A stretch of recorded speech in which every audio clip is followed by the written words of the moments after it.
When I was younger, I remember my obsession with medicine and literature. My father gifted me biographies of doctors on my birthdays, but the one which left the most profound impact on my perception of contentment in life over monetary rewards and service to one's community is Tracy Kidder's Mountains Beyond Mountains. The protagonist of this book is Paul Edward Farmer, a brilliant doctor, anthropologist, and humanitarian who, inspired by Catholicism despite being an atheist, devoted his life to aiding the underprivileged with his Harvard-born medical expertise in third-world countries such as Haiti and Peru. Farmer's story is told through the eyes of Tracy Kidder, the author. Kidder spent years studying Farmer, understanding how he practiced medicine with unparalleled selflessness. Kidder explores Farmer's negligence as a father, opinions on foreign policy, and use of charity work to justify that all he does is righteous. But Kidder concludes that Farmer is still a prolific and moral man. Kidder begins the book with an anecdote of when he met Farmer at a U.S. military base in Haiti in 1994, a time of political instability and ruling military juntas. Kidder notes how Farmer speaks in the Haitian tongue and is close friends with the locals. Farmer's involvement in aiding the community via medicine has revealed to him both the underlying culture and inequality. Kidder cuts to Farmer's work as a Bostonian infectious disease doctor and professor of anthropology at Harvard Medical School. The reader sees Farmer's heartfelt interaction with Joe, an addict and patient with TB, whom Farmer finds a homeless shelter and care for beyond the hospital. When Farmer returns to Haiti, Kidder calls him a saint, Jesus Christ, and an iconoclast. We get to see Farmer's mortality when he comes to the U.S. in 1998 to heal his broken leg and returns to Haiti to find one of his patients dead from TB, for which he receives the community's blame.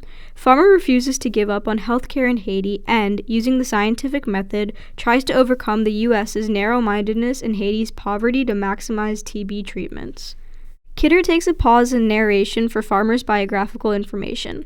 Farmer was born in Massachusetts in 1959 to the warden, a competitive salesman. After moving to Alabama, Farmer studied herpetology and the Bible. While picking citrus in Florida, he was first exposed to people of color.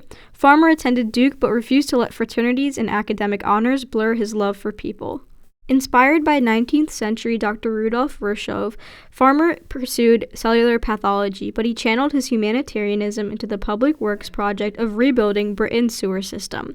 Being political at Duke helped him meet Juliana de Wolfe, who introduced him to Haitian charity work. During this time, Farmer was rejected by a woman named Doll because his profession was maddening to her. Taken aback by the poverty in Haiti, Farmer turned to liberation theology and developed the idea of righting the world's wrongs during his lifetime rather than waiting for God to act. Farmer was also jarred when another American doctor said he only wanted to treat people of his ethnic background, not the Haitians. Farmer turned to his patients more and conducted macroscopic studies to find how he could better his approach.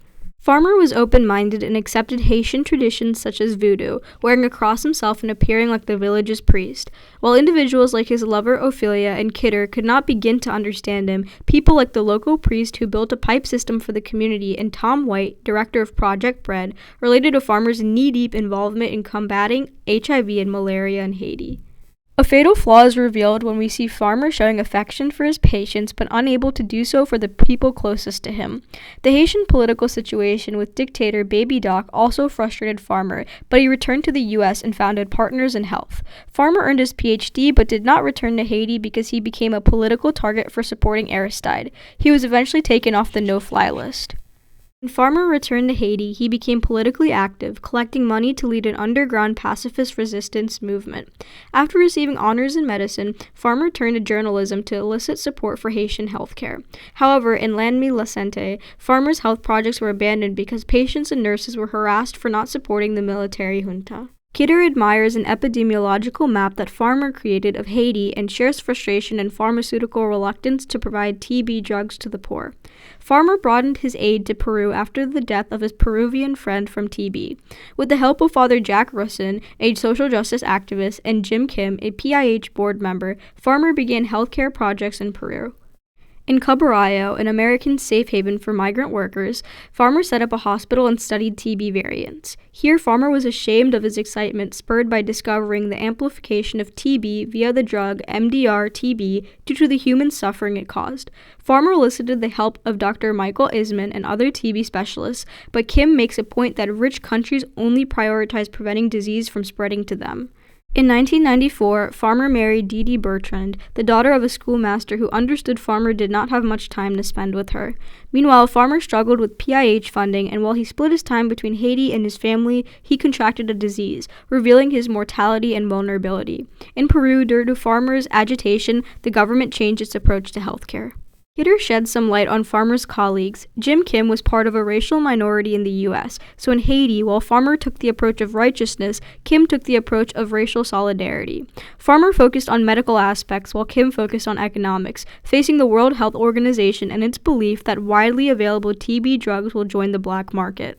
Despite becoming more famous, Farmer spent most of his time with patients and religiously answered all of his emails. When Farmer visited Cuba, he admired the country's healthcare system despite its poor democracy and said this is because it is free of American control. Farmer sympathized with communists but didn't believe in a cycle of dependency. When Farmer faced criticism, he immaturely blamed his opponents for being anti-humanitarian. Farmer's perspective on family dynamics changed when he saw a dead baby and thought he was giving his daughter too many privileges over his patients. Farmer preached that the prosperity in Paris is associated with colonial-based poverty in Haiti, and because Farmer thought Russia had lost sight of its people, he began treating Russian prisoners. Farmer also got involved with the Gates Foundation and the Soros Foundation. Kidder focuses on many of Farmer's realizations by the end of the book. Farmer was unable to assimilate into U.S. society after exposure to Haitian culture. He realized there is no cycle of dependency, as Haitians were grateful for whatever health care they could receive. Farmer acknowledged that there will always be cultural and ethnic bias in health care, and his treatment of Haitians was meant to show they are not inferior people on the global stage. After reading Mountains Beyond Mountains, I became disillusioned with medicine. Kidder revealed the beauties and flaws of Farmer's character to deeply analyze his human nature. However, this book did inspire a sense of humanitarianism in me as I began the Raj Foundation, my family charity. Now it is as though Farmer's always in my head asking, what can you do for the community?